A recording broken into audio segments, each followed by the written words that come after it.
Good evening, everyone, and welcome to Oriole Park at Camden Yards. Cal Ripken Jr. plays his final game in the big leagues.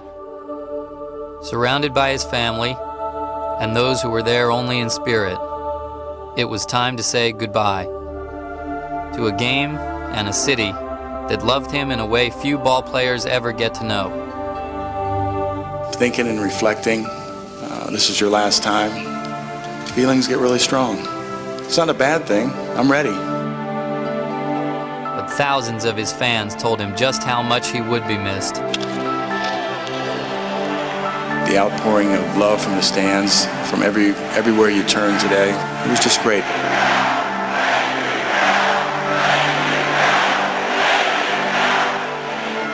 One question I've been repeatedly asked these last few weeks is, how do I want to be remembered? Well, there are countless ways that he could be remembered. The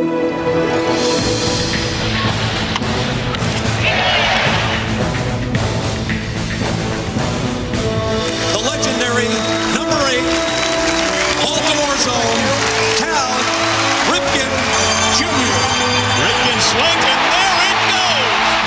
Ripken catches it and the Orioles are the champions of the world! Ripken from his knees and he gets him! Ripken Jr. with his final All-Star appearance. Did he do it? Did he do it? He did! Off the middle, Cal Ripken snaps it, fires and gets it! Unbelievable! The 10th straight year that Ripken has hit 20 or more home runs in a season. Cal Ripken Jr. has reached the unreachable star. Swinging a long fly ball! Number 400 for Cal Ripken! 3,000 for Cal Ripken! Your all-century shortstop, Cal Ripken Jr. Major League Baseball Productions presents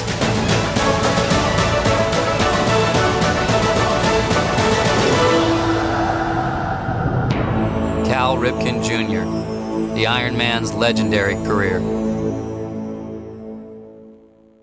I'm learning as a hitter. I'm learning the pitchers. I'm learning how to hit the ball to right field, how to hit the ball to left field. All of that, is helping me to become a better ball player, and maybe someday soon I'll be in a big league uniform. That day would come for Cal late in the 1981 season. It was a young boy's dream come true, and Cal was in the unique position to share it with his dad, a Baltimore coach. I've never had my father around in any league I played at, but early in the season it was a little strange. I didn't know how to take it at first. I got used to it, he got used to it, and right now it's easy. We go out there, everybody accepts him as a coach, accepts me as a player, and that's as far as it goes. I'm very pleased and proud to see him in the major leagues, but I can't really think about Cal Jr., the son, when we're trying to come out here and win ball games. Got one, Tiger fly ball going on the ground ball. Cal became an instant fan favorite. After catching the first pitch of the '82 season, the Orioles' rookie third baseman gave fans a glimpse of what was to come. Ripken with a tremendous home run over the center field fence.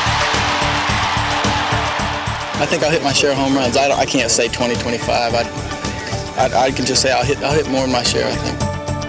I had a great deal of success very quickly, and everybody expected me to come in there and do big things right away, hit home runs, drive in runs. At the time, I just wanted to go in there and get singles. I wanted to get used to playing every day, used to playing in front of 52,000 people, the big stadiums. All those things entered my mind, and it distracted me a bit early in the season.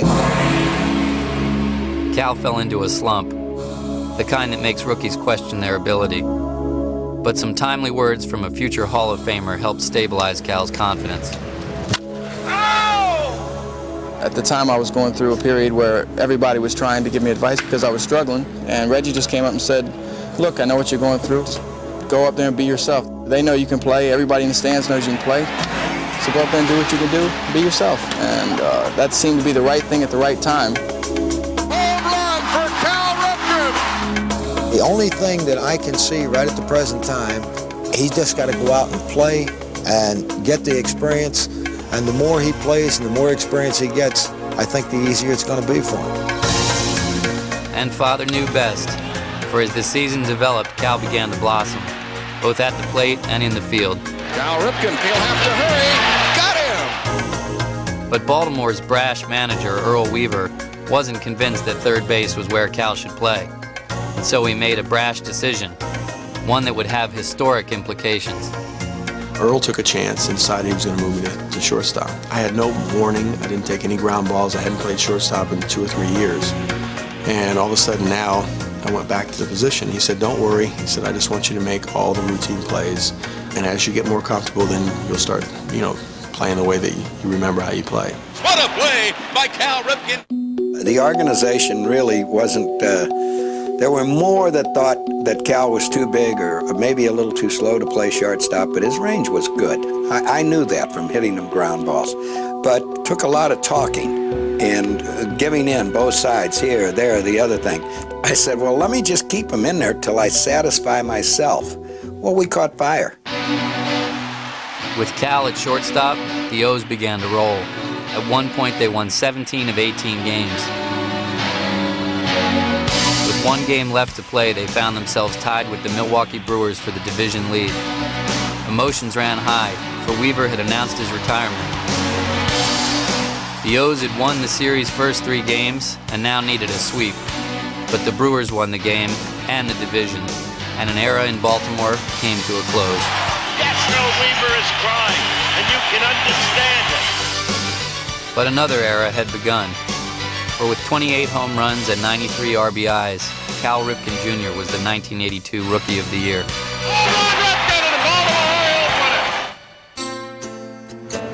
Cal's second full season began with Joe Altobelli as the manager.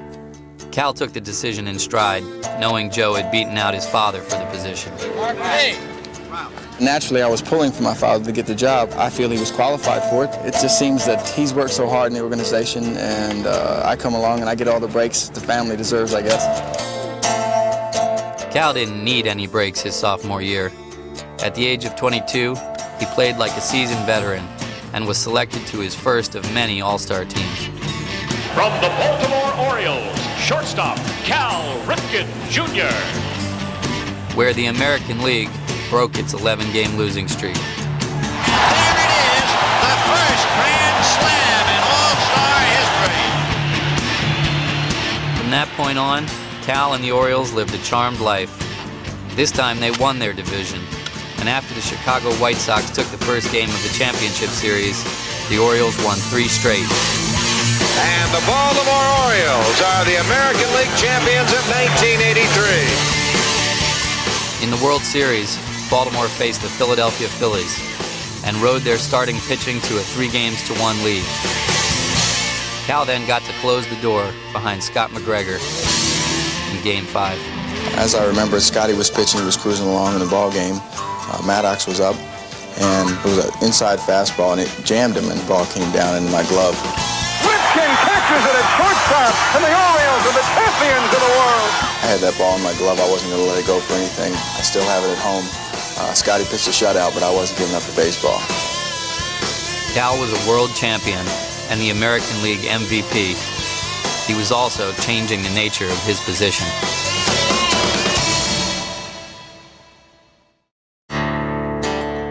I was drafted as a shortstop, and I went over to third base in an injury and actually did very well at that point and was left there.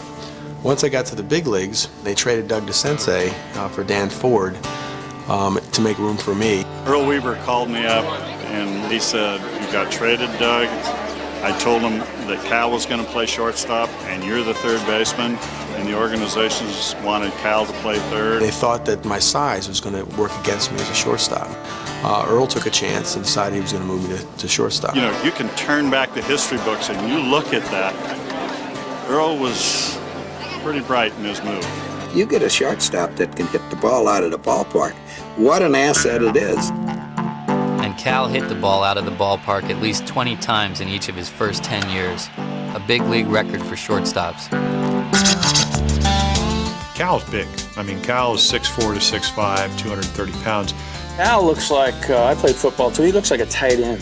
Most of the time, just by that stigma of shortstops being small, when somebody meets me, they always say, "God, you're a lot bigger than I thought you were." A drive to left field and deep, way back and gone. think every year they said I was going to move back to third base when I had 15 years at shortstop. Cal would eventually move back to third base, but not before he broke Ernie Banks' record for home runs by a shortstop and set a new standard with 345. Ernie passed the torch with class. It says all-time shortstop home run kings. Now let me just tell you how difficult it is. When you play shortstop, it requires a lot of energy, a lot of intelligence, and I always felt the shortstops were the smartest people who play the game of baseball. Right, Frank?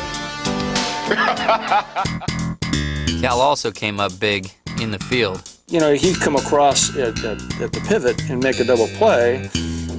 He doesn't have to get out of the way. Who's going to knock him over? Holy cow, what a play! I mean, for a big man, that was great. He is where I wanted the ball hit with 2 out in the 9th inning with the bases loaded because he had great hands and a good accurate arm. Cal on the backhand side. And he positioned himself properly, knew the game, and if you're on a team that pitches well, you can position yourself accordingly. They'll hit you the ball. Up the middle, Cal Ripken goes down, gets up, throws, and gets him. But Ripken have a good instincts. His location was unbelievable. Every pitch. Sharp ground ball. Cal Ripken dives, flips to second, the throw to first in time.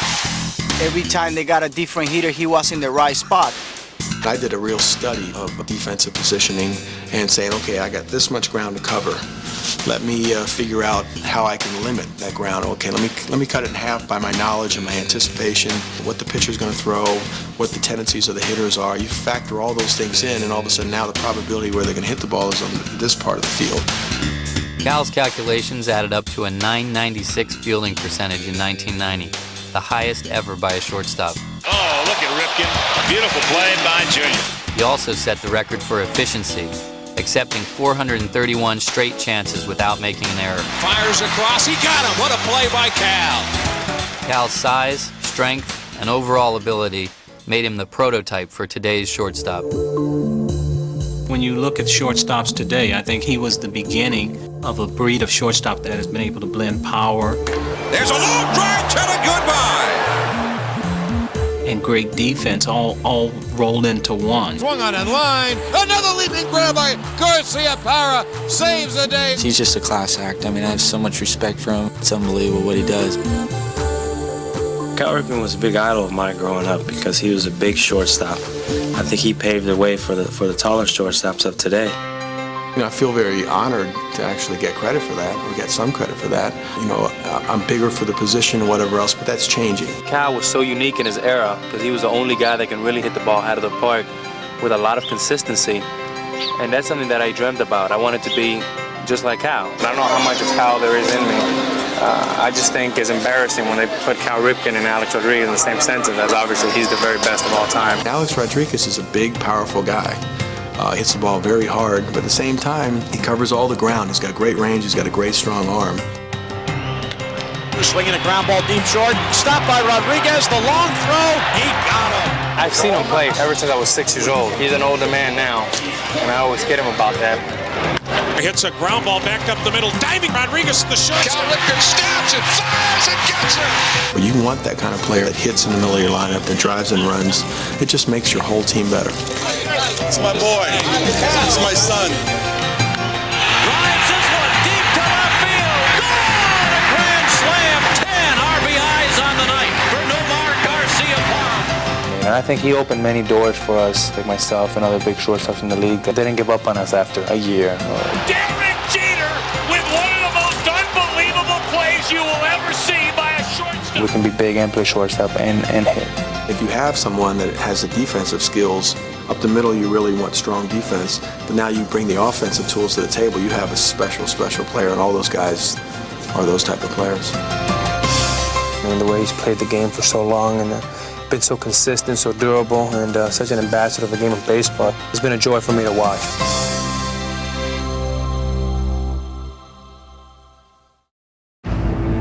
Not only did Cal revolutionize the shortstop position, but many give him credit for helping to save baseball following the work stoppage in 1994.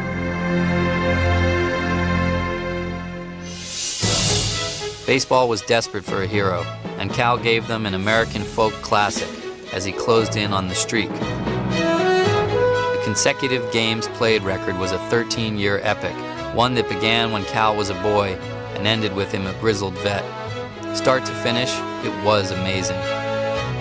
To me, I'll tell you what, I think that's the biggest accomplishment in any sport, period. It's the biggest feat ever. Early on, I was just able to go out there and play, and the manager put me in there, I played, and nobody else said anything about it. His philosophy was, I come here to play baseball, I'm in the lineup, I'm going to play baseball. I'm playing 9 innings, I'm going to go home, rest, and I'm going to do it again. I just set out to play. I take it one day at a time. I've been lucky to stay away from the injuries, and I just play each game, and I have fun doing it. It's almost like he's been blessed because, it's so easy to get hurt. I don't think I have any secret that I can dispel at this point, and then everybody will play 1,000 consecutive games. It's just a little bit of luck and a lot of desire. He was just rock solid throughout the whole streak. Day in and day out, there's Cal. As everybody knows, tonight's a landmark for Cal Ripken Jr. He reaches number 1,500 in his consecutive game streak, and it comes perhaps during his finest season. Well hit ball to left field, his 20th home run of the season, the 10th straight year, and Ripken has hit 20 or more home runs in a season. I was in awe over this man because his strength is phenomenal. When you play 10, 12 games and you start feeling a little sore, you start thinking about Cal, and you say, oh, man, this is nothing. As this thing starts to build, it's already created a lot more of attention than I would really have liked. And you have to learn how to deal with that so it doesn't get in the way of your focus and it doesn't distract you. He came to the ballpark to play every day. It never crossed my mind to sit Cal down. It really didn't. Never. I think I've grown a little bit, I've matured a little bit. He has not lost his boyish enthusiasm for this game. It really isn't something I set out to do. Even at this moment, it's not something that I've set out to continue. Cal never mentioned the streak. I don't think it was very important to him. I really just try to go out and be who I am, do what I believe is right, approach the game the way I was taught. The shortstop, now playing in 2,000 consecutive games in a row, Cal Ripken. I want to congratulate you on your wonderful career in playing 2,000 games without missing a game. And I hope I'm around here when you play your next 2,000. Thank you very much. You've done a wonderful job, and you should be congratulated, and I'm sure that you're going to continue for a long time to come. Thank you, Joe. I don't know a whole great deal about Lou Gehrig, except he was one of the very best baseball players to play. If there's any comparison that is to be made, maybe we shared the same desire to go out there and play. Maybe we shared the same approach, that we thought it was important to go out there and play every day. No one appreciated Cal's accomplishment more than those who also played the game. It's tough to play every single game, and at shortstop, what Cal Ripken has done without missing a game, I don't know if people understand how amazing that really is. A record many felt would stand forever was finally matched in 1995 when the Iron Horse met the Iron Man. And as is his custom, Cal seized the moment. Cal sends one high in the air to left center field. It's gone! But Cal's dramatic home run in the record-tying game was simply an appetizer for the next day, when all of baseball turned its eyes on Baltimore. On the way to the ballpark, it didn't really seem like anything was going to happen until you got to the ballpark, and as soon as you walked in the stadium, there was an electricity that everybody knew something big was going to happen. Including President Clinton, who paid Cal a visit. I told him how much I appreciate the kind of career he'd had and the kind of standard he'd set. September 6th, 1995.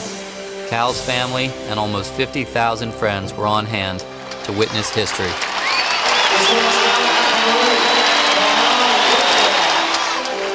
Of course, Cal lifted the moment to another level. Rip to left! Oh my goodness! He's done it again! Finally, this incredible feat, 16 years in the making, was official. and baseball was the biggest benefactor. And let it be said that number 8, Cal Ripken Jr., has reached the unreachable star. Let's just play the game out, let's celebrate later, is kind of how I was feeling inside. I just kept going and going and going. So they physically grabbed me at one point, threw me out there. And when the first part of that lap, I started to look over, I said, okay, I'll just do it real quick. But after one handshake, two handshakes, two looks in the face, all of a sudden it became, a whole lot more intimate of a celebration. It became one-on-one. It didn't matter how long the delay was going to be anymore. It just seemed like I'm going to enjoy this. A moment that will live for 2,131 years. We will never see anything like this again tonight. With all that was going on, he just really rose to a different level, and it was just awesome. It was awesome to see it.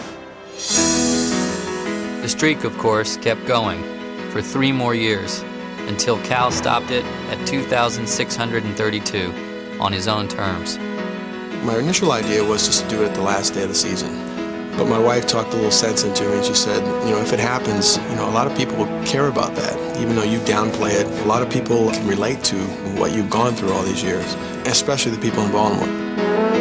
That's the place to celebrate it. You go through the normal routine, your name's in the lineup, and then at half an hour before you go to the game, I walk into the manager's office and say, today's the day. Now it is official as the lineup cards have been exchanged, and Cal Ripken is not in the lineup. And I looked at the dugout, at their dugout, and he was sitting there, and I kept looking at third base and the dugout. Third base and the dugout. It's like, this is unbelievable. The Yankees left the dugout, gave Cal Ripken an ovation of their own out of respect, which was a very classy maneuver. And now the fans rise as one. Sensing what's happened, this may last a while. Yeah, it should. Hopefully not as long as the streak did, huh?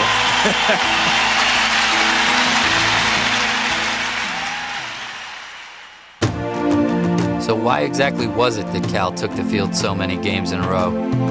The record wasn't the motivating force. Never was, never has been. I feel good about how I've approached the game. It's something that was taught to me by my dad. I honor him and I honor baseball by approaching it that way. It is no accident that Cal never seems to get tired of competition. He's hard as nails. His father was hard as nails. The family is tough.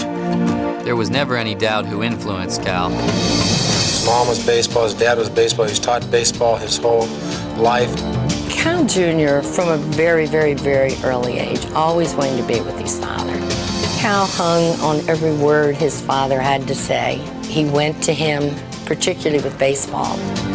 It's such a huge advantage for me to have been around baseball. To have a teacher like my dad, I had the opportunity to learn from the very best, from the very beginning. You got 10 minutes. Though it may be hard to believe, early on, not all the Ripkens were on the same page. Well, when they were little, I used to say, please, I don't want my boys playing baseball. But even Mom soon realized that baseball was in the Ripken blood. We were blessed with very coordinated children, even at their earliest stages when they say hold a ball or walk, or they could do more than one thing at a time. Started playing Little League at 8 years old. I had a glove in my hand and a bat in my hand long before I can remember. I was around baseball and I had the skills to kind of play it and do well. I would just go, I'd take my lawn chair and I'd sit it down and I'd enjoy the game. And when the game was over, he got a little pat on the bottom and we'd go to McDonald's. And when he wasn't playing, Cal tagged along with his dad. He would come out to the ballpark and his dad said, you stay with Doug. And he stayed with me taking ground balls. We'd work together almost every day of the summer. But even in a sea of big leaguers, Cal's eye never traveled far from his dad. It's kind of funny because he didn't do all his teaching directly. He would teach other infielders, other pitchers. I would witness his teaching. After years of watching his father teach others, Cal finally got the chance to experience it on his own. In 1981, the first of 12 seasons playing for the O's with his dad as either coach or manager. People have said, well, he got a chance to make the ball club because his father was there. That wasn't the case. It certainly wasn't, for Dad treated him like everyone else. When they they came to the ballpark, they left the father and son thing outside. It was Cal, the senior, the coach, and Cal Jr., the player. You have to be alive now, just in case he might drag one. Anyone would be proud to have their son playing in the major leagues, and I certainly am no different than anyone else. But I guess I really look at it that when I look around and see an Eddie Murray and a Rich Dower and a Cal Jr., all of those fellas kind of, so to speak, are my sons. Soon, another son joined the ranks, Billy. And Cal Sr. became the first man to manage two sons on the same big league team. It's a great accomplishment, and it was a sense of joy to see them out there together. Imagine how Sr. felt, watching his sons man the infield together for more than 5 years. Everything about, I guess, myself and Cal was a direct result of Senior. Everything down to practice-perfect techniques. Cal's dad was a stickler for preparation and detail. Always do things in practice the way you do them in the game. Rounded up the middle, Cal Ripken stabs it to flip to Billy for the fourth. Boy, was that a great play. It's like watching one person playing two positions. Billy knew exactly where Cal wanted the ball. The shortstop could be two. Ripken to Ripken, on the horn. But Cal and Billy's synergy wasn't confined to the infield. One night in Seattle, Cal unleashed 3 home runs, the last one in the ninth. You can kiss this one goodbye. His 3rd home run of the game. Later in the ninth, Billy chimed in. He hits one to deep left field, way back, and it's gone. What a night for the Ripkens. I think Brian Cal should get the MVP for tonight. Cal and Billy shared baseball feats, but they also shared the joy of the game. I think that's what the fans like, is a little bit of personality in a player. And there's no doubt about it. He has quite a different personality than his brother. There's no doubt about that. His brother was imitating him. That's kind of strange. The older one imitating the younger one. Usually it's the other way around. Though Billy was more obvious, Cal also had a firm grip on having fun, something his teammates would have to deal with following a win. Dad would tell me that I would meet someone. He wanted me to grab their hand and give them a firm handshake. That became important in the sense being on the field. He would actually shake hands when you win a game. But Cal gives everybody his best handshake and just kills people. Conine's the one guy, and after every game, they do the monster grip to see if they can break each other's fingers. Third time's a charm. We BS with him in the clubhouse, and we have a good time with him, and we wrestle and we fight, and he's a regular guy. Gotcha. You didn't even try, did you? From handshakes to baseball basics, everything that makes Cal tick can be traced to his dad. They were taught to value hard work, love within the family. Those were the highest values. Those values have evolved into the Ripken Way, a philosophy that transcends the game of baseball. A fun yet fundamental approach to life both Cal and Billy have taken with youngsters to honor the legacy and the teachings of their father.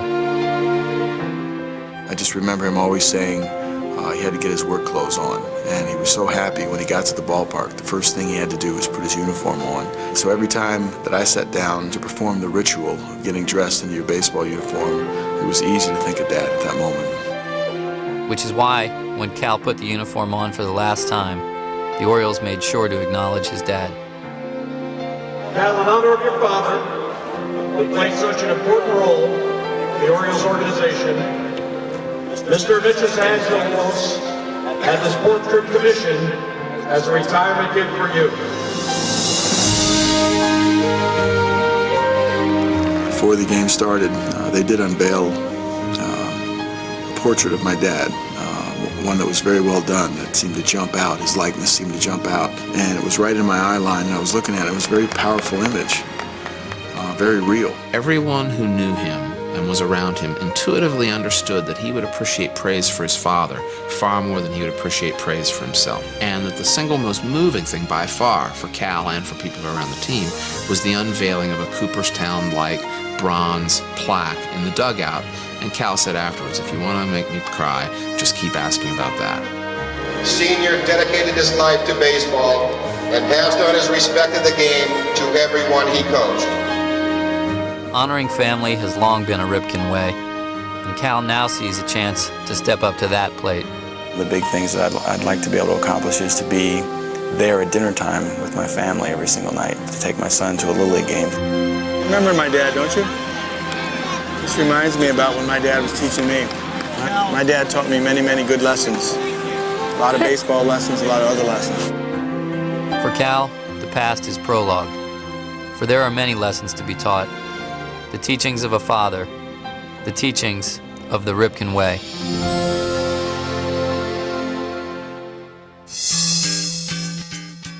Cal's lifelong obsession with the science of the game has given him a reputation for a mind-numbing number of stances.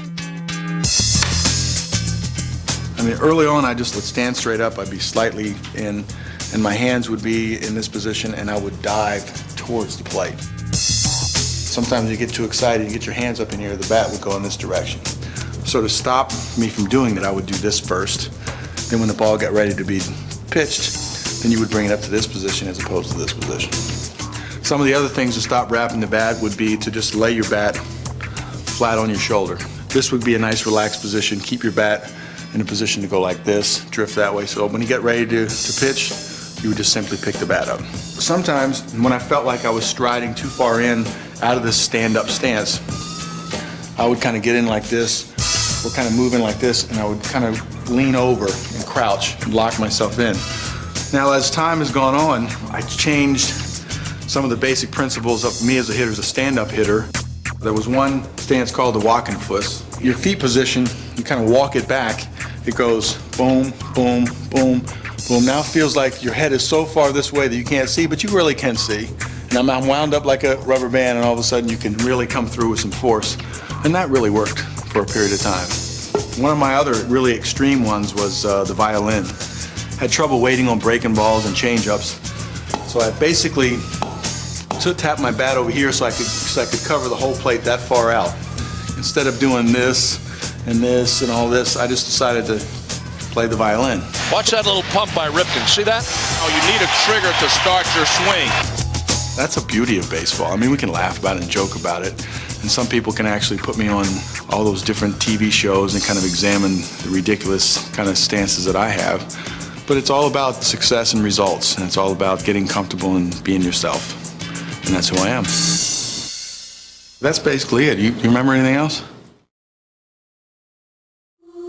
This constant fine-tuning throughout Cal's career bore fruit as the century came to a close, when he was recognized as one of the greatest players of all time.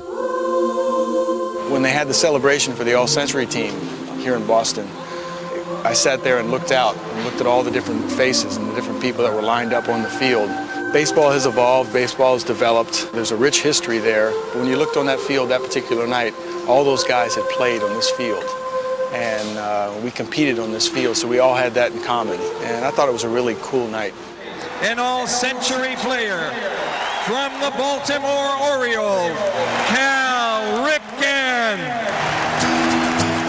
But the turn of the century didn't stop Cal's assault on the record books, as he added to his already impressive baseball resume. Fly ball deep to left, career home run number 400 for Cal Ripken. You would ask me, 17, 18 years ago, do you think you'll be able to do this? I'd say definitely no. The one special thing that I do know is that when these things happen and you start to feel a certain magical sense, it's really great to do it at home. But to become just the 7th player ever to have 400 home runs and 3,000 hits, Cal would have to settle for a late season moment on the road. There's a little pressure and there's a lot of pressure coming from all different directions. You wake up in the middle of the night, last thing you think about before you go to bed, first thing you think about when you wake up. I just try to block it out, and I try to really stay focused on some of the simple things, and that's just seeing the ball and hitting the ball. Line drive center field. There it is! 3,000 for Cal Ripken. To have the opportunity and the at-bats necessary to get 3,000 hits, to stay healthy enough to get 3,000 hits, it's unbelievable. It's a little ironic. I'm the lowest career batting average of anybody that gets to 3,000 hits. Maybe that says a lot about my approach and my attitude and maybe my perseverance and persistence. I downplay it and I try not to think about it, but if I allowed myself to feel really good about it, 400 homers and 3,000 hits, it's pretty good.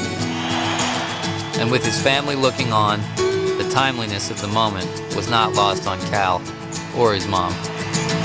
My mom, he said, did you know when you got that hit? And I said, no. She goes, 8:07. And she didn't really expand on it or expound on it, but I kind of got her meaning. I knew it was 08, which is me, and 07, which was Dad. Many of Cal's milestones were products of his longevity, but he caught lightning in a bottle one night in Atlanta. It was one of those offensive nights that rarely happen, but everything seems to be going right. I hit a home run. Cal launches one to left field. Then you get a hit, and then hit another home run. And Ripken has done it again. His second home run of the night. Then you get 4s in the game, then it becomes a little bit more special. That is going to go for another base hit for Ripken. And when I got the 5th hit, there was some question whether I get a chance to go up there the 6th time. But then when I came out of the on-deck circle, I still had a little bit of butterflies, and the fans in Atlanta really rallied around me. That is hit number 6 for Cal Ripken. And those who are left in this crowd of better than 45,000 offer yet another ovation for the Oriole star in Atlanta. A lot of great things have happened to me, and I was happy to say that that was one of the great firsts, even though I've been playing all this time, that it's still nice to know that a thing of firsts can still happen to someone that's played so long. Cal played long enough to set another incredible mark. The first man ever selected to 19 straight All-Star games. From the Baltimore Orioles, Cal Ripken Jr. At the 91 All-Star Home Run Derby, Cal even surprised himself. I took a round of BP unlike I've ever taken till that point, and I don't think I've taken a round similar since. I hit balls up off the glass and off the facing of the upper deck, but I kept thinking to myself, I've taken batting practice in this ballpark a lot of times, and there's no way that I hit balls that far. I can't explain it. I thought that they supercharged the baseballs for that particular event. That's my only explanation. What an exhibition. One that continued in the game. He hammered that one, and Gwynn's on the run, forget it! With the game-winning home run, Cal was the 91 All-Star MVP. A decade later, he dramatically rose to the occasion once again, in this, his final All-Star game.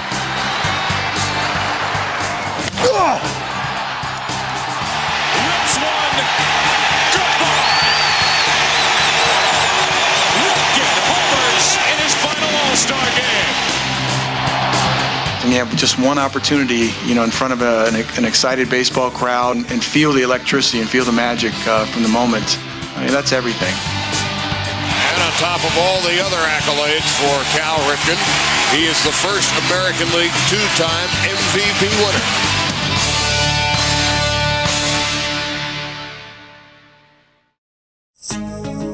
Far beyond Cal Ripken's historic career, he has somehow touched the hearts of fans in ways that go beyond baseball.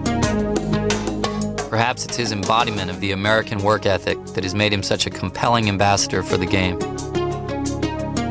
He's the Ironman, 2131. He is the one player that stayed with the one team the entire time. He is a true Orioles man.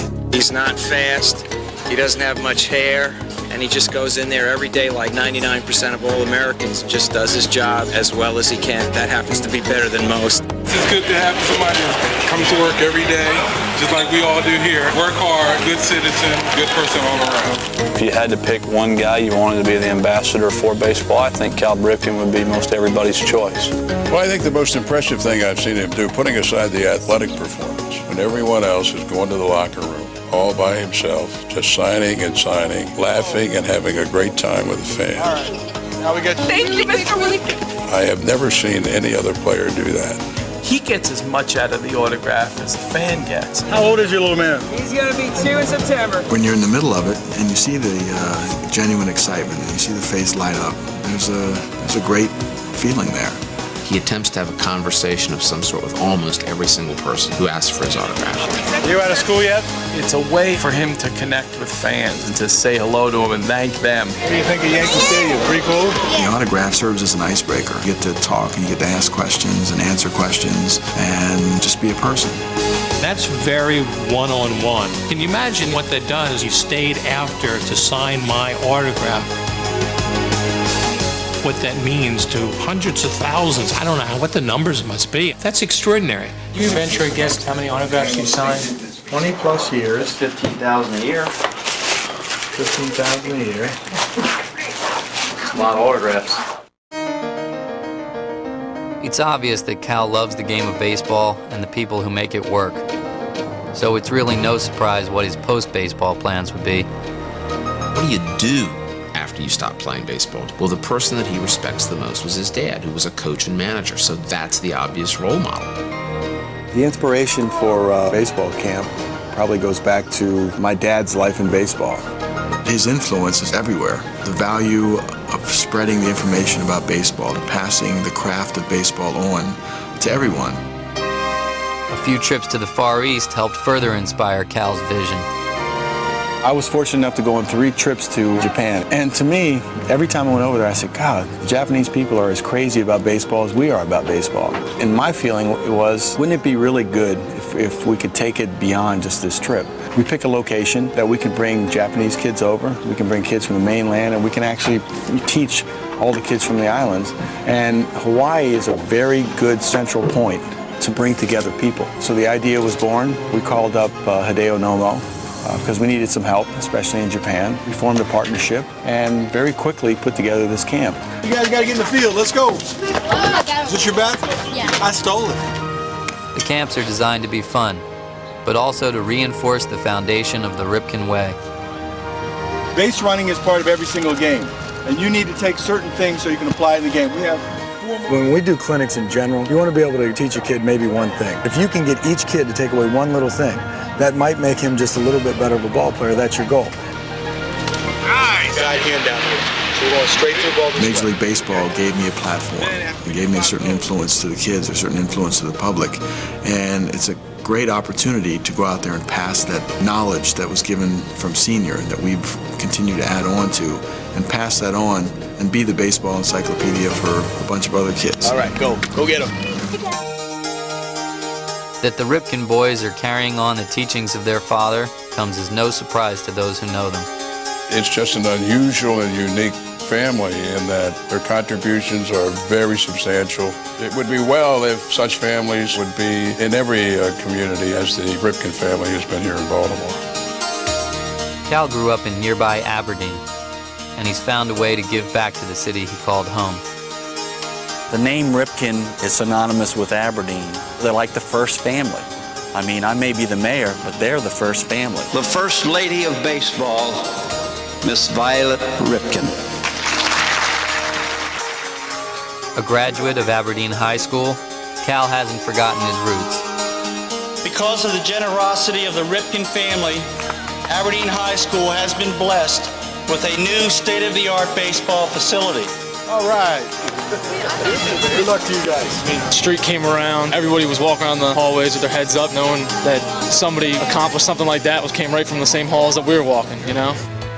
Aberdeen is also home to the Ripken Museum, a tribute to both the family's legacy and Cal's historic achievements in baseball. People derive a lot of enjoyment and fun out of remembering, and that's what museums are all about.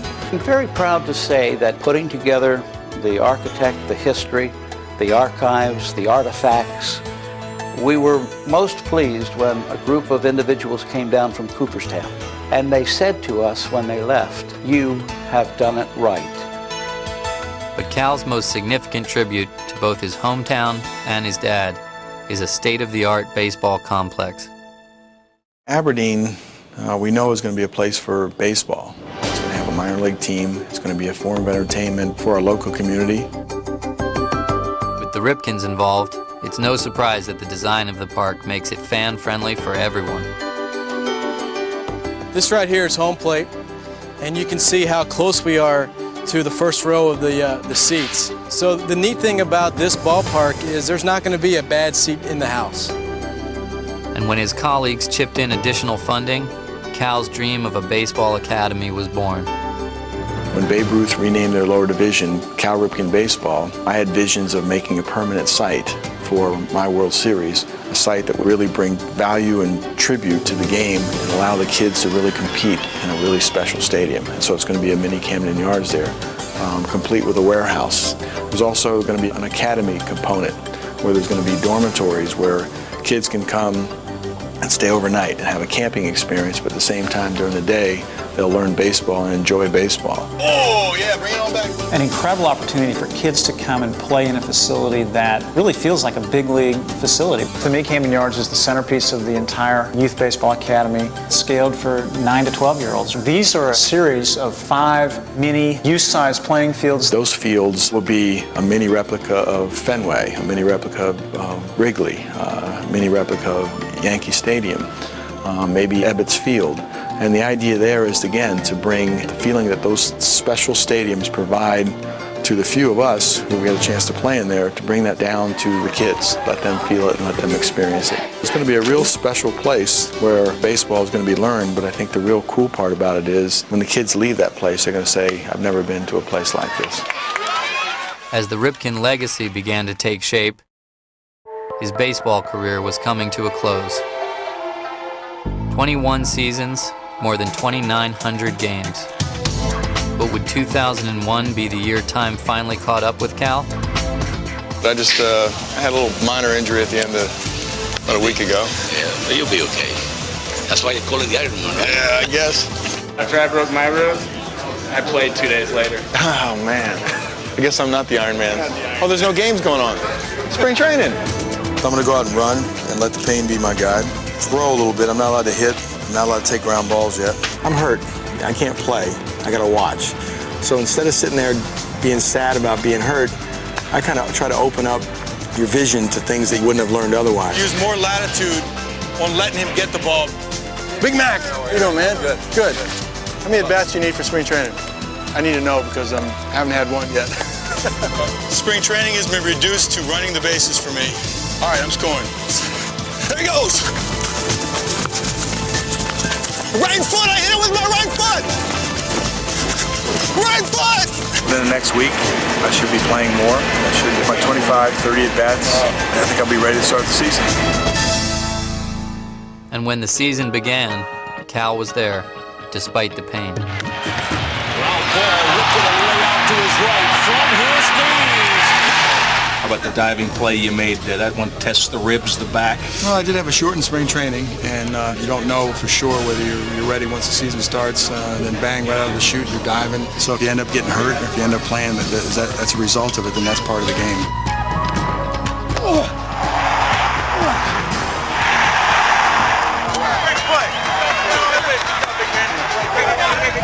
Cal's defense was fine, but early in the season he struggled at the plate. Numbers aren't there, but what a great player he was. I always try to channel my frustrations into work. So you end up taking more ground balls, you end up taking more swings, you end up taking more this and that. But as hard as Cal worked, the questions inevitably arose. Had he lost his touch? That's the dilemma that you face when you're in the twilight of your career, you're a bad start. People automatically make the assumption that it's not a slump anymore, that you just can't do it. Sometimes you internalize that, and I know I have, is that you think about it, you say, it's going to come a time when I can't do it. Is this the time? His quiet moments of introspection soon gave way to a mid-June decision. It was time for Cal to leave the only baseball family he had ever known. The Orioles have been my whole life. You know, I have some immediate plans, and I'd like to sit back and have the opportunity to analyze and evaluate what the next part of my life will be.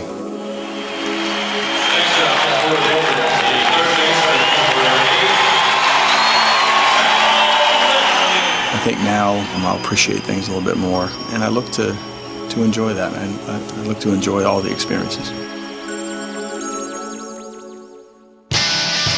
With a huge weight lifted off his shoulders, Cal was able to just play the game, and the result was astonishing.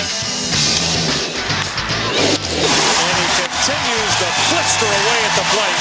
The 1-0 pitch, swinging a line drive, base hit up the middle. Ripken's hitting 9 in a row. Oh, does he look good at the plate? All of a sudden, he's not expected to go out there and be good. And all of a sudden, it's like, boy, the game is so easy now, you know? And I'm sure that's what he's going through. That's why you're seeing the resurgence in Cal Ripken. The early season fears were a thing of the past.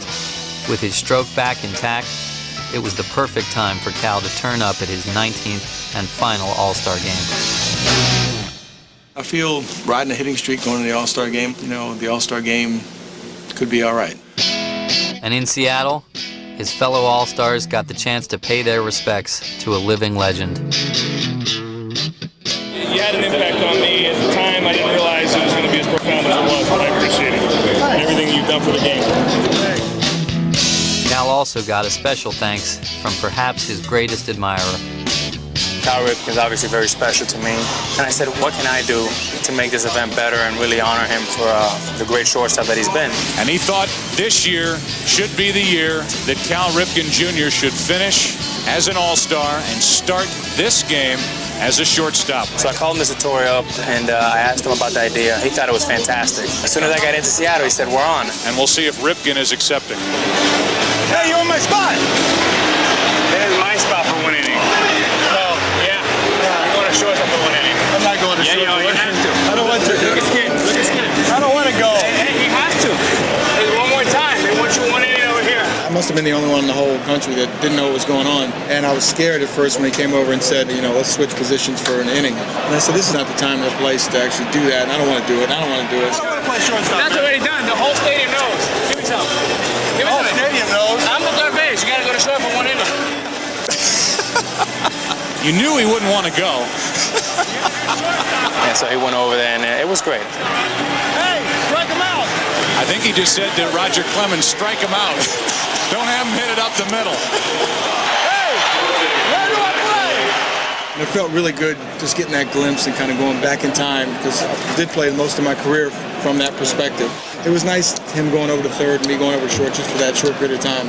I really enjoyed being with him in the All-Star games and had an opportunity to play with him a couple times. Watch your butt, Cal. Watch your butt. In an All-Star game.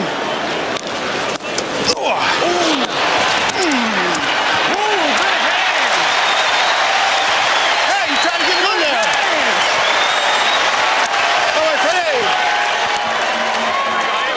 Batting eighth in the American League, third baseman, number 8, Cal Ripken Jr. When Cal came to the plate to a thunderous ovation, you just knew he was going to find a way to make the moment even more special.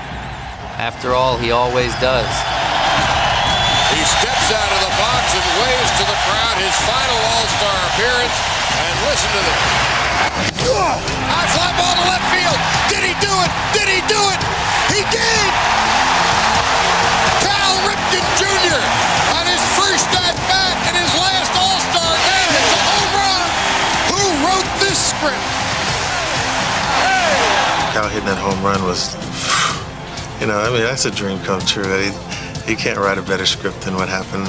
And to go out like that, that's pretty impressive. Shaking hands and doing the high fives in the dugout with all the great players, and then get called back out for a curtain call. That's some good stuff. I still get goosebumps just thinking about it. There you go, dog. Fans want a curtain call. There are countless stories of those great players who rise to the occasion. And that has all of the elements of you're talking about a Hollywood movie. It's great baseball, and it's great storytelling. It's been a great, fantastic run. Thank you. Thank you, everybody.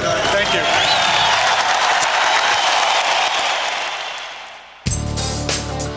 Having made magic at the All-Star game, Cal then embarked on a phenomenal farewell tour. Deep to left field again. Unbelievable. And listen to this Atlanta crowd. And there is his farewell and thank you to the fans of Atlanta. But Cal was far from finished, giving fans something to remember everywhere he went. It is going to go on ahead. Cal Ripken has done it again. The Rangers are proud to retire the locker of Cal Ripken Jr. in the visiting clubhouse, dedicated July 24th, 2001. Clovers it to deep left field. Ripken swings on the first, and there it goes. Well, he certainly gives the fans something to remember, and he's done it in every final stop. It's unbelievable. At the All-Star game in Texas, in Florida, in Atlanta, it's unbelievable. Every stop along the way, Cal was hailed as a hero by fans who came to see him for the final time.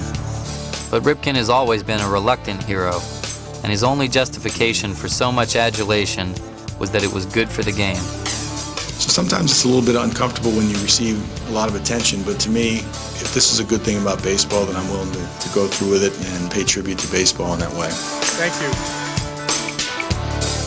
When the Orioles returned home in late September, Cal found a unique way to say thank you to the fans that had been there every step of the way. Thanks for coming this season. Don't forget your ticket. Here's your ticket, sir. When you're standing at the gate, a lot of people had a chance to come through and just said thanks and goodbye, and I had the chance to do the same on a one-on-one basis, and I thought that was really cool. How you doing, sir? Good. How are you? There you go, Cal. Good luck in the future. Thank you.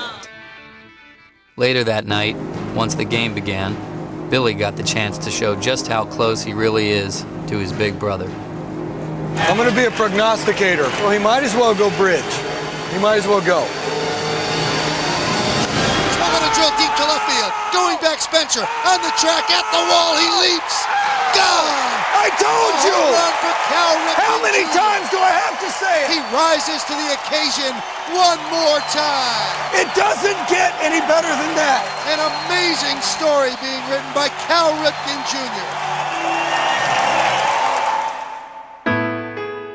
On his final visit to Yankee Stadium, Cal paid homage to the man whose legendary record he had overcome. You walk further out to the monuments, the plaque of Lou Gehrig. This blows you away. Cal was also blown away by the fans' response to his last game in the Bronx, a game that, like his streak, went on forever. You go to the bottom of the 14th. Orioles won, Yankees won. We all got together before the game and decided that I didn't have enough innings in the game to actually appreciate it enough, so we're going to play maybe 20, 25 innings a day. Played in a 33-inning game. This looks a lot like it right now. We have played 15. The umpires are calling for the ground crew. Kind of eerie, you know, Cal breaking Lou Gehrig's streak and then coming here for his last game, and the game just sort of never ended. It's kind of like the streak when it seemed like it was going, it would never end. I think it's a fitting end for an end of a great career in New York. The realization is pretty funny, leaving Yankee Stadium 1-1-1. Right.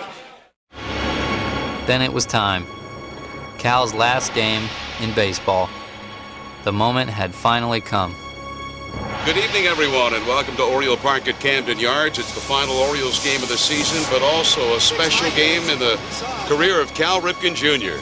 The man who has set so many records plays his final game in the big leagues. It's a bittersweet night, a night that fans will shed a tear, but also a celebration of a great career for number 8, Cal Ripken Jr. This is a very difficult letting go, I think, for people in this city.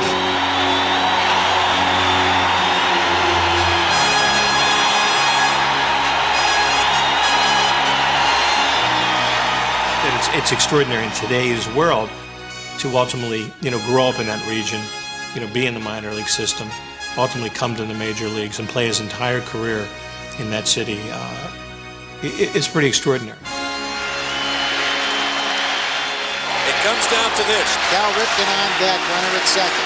Does Brady get on so Cal can come up?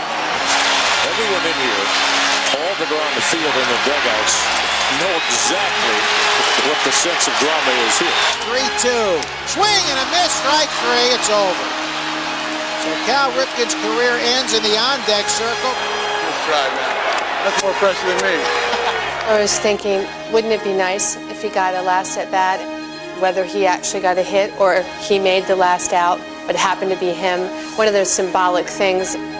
It just wasn't meant to be, and that was okay too. This will be farewell. The glorious career of the greatest of the Orioles has now come to an end.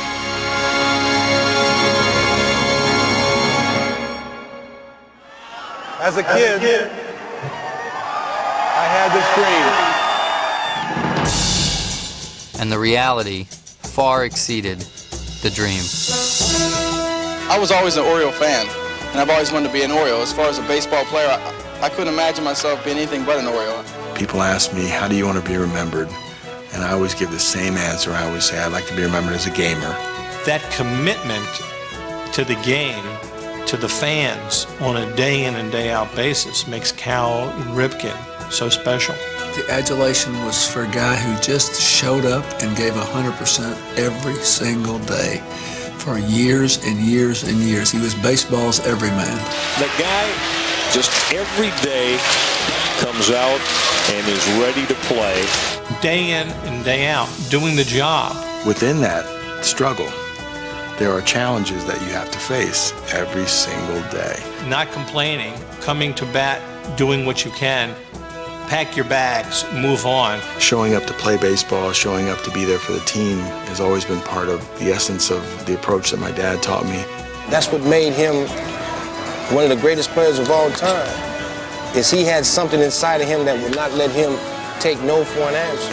Cal Ripken stabs it, fires and gets it. He always had to go that extra little bit to make sure that it was right. That's the purest approach to the game, is that you come to the ballpark as a member of a team ready to play. To have the perseverance and the dedication to go out there and give everything he had every night to his ball club and his teammates, I don't know if you can put a value on that. They should invent a new award for guys like Cal Ripken. Ziggy, Rip, how you doing, man? Thanks for what you've done for the game, man. Thank you. Thank you. Hey, listen, I'm probably speaking for everybody when I say thank you. Thanks for what you've done for me. Thanks for what you've done for me.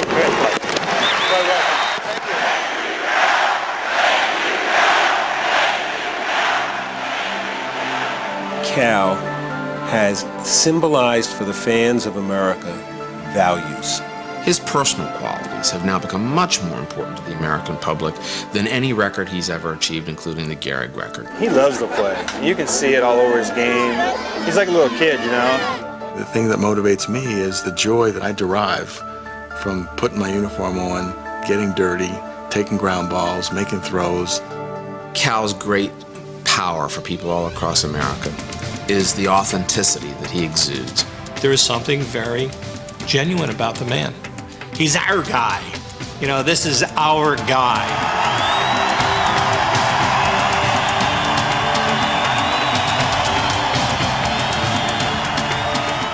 He is the all-American dream. You can have your dream come true. You can be a nice guy and have a family and do it all and do it in a gracious way. He's a leader. By nature, it sort of emanates from him. Thanks, Cal. Appreciate it. Kids admire him, and it's nice to know when you do meet him that you're not disappointed. If you had the word baseball in a dictionary, you might as well put his picture right there. He's the epitome of baseball. If my son would ever grow up to be like Cal Ripken, I'd be the happiest guy on earth. In the history of baseball, there are a bunch of names and a few linger. He's going to be really missed in ways that we can't even imagine. One question I've been repeatedly asked is, how do I want to be remembered? My answer has been simple. To be remembered at all is pretty special.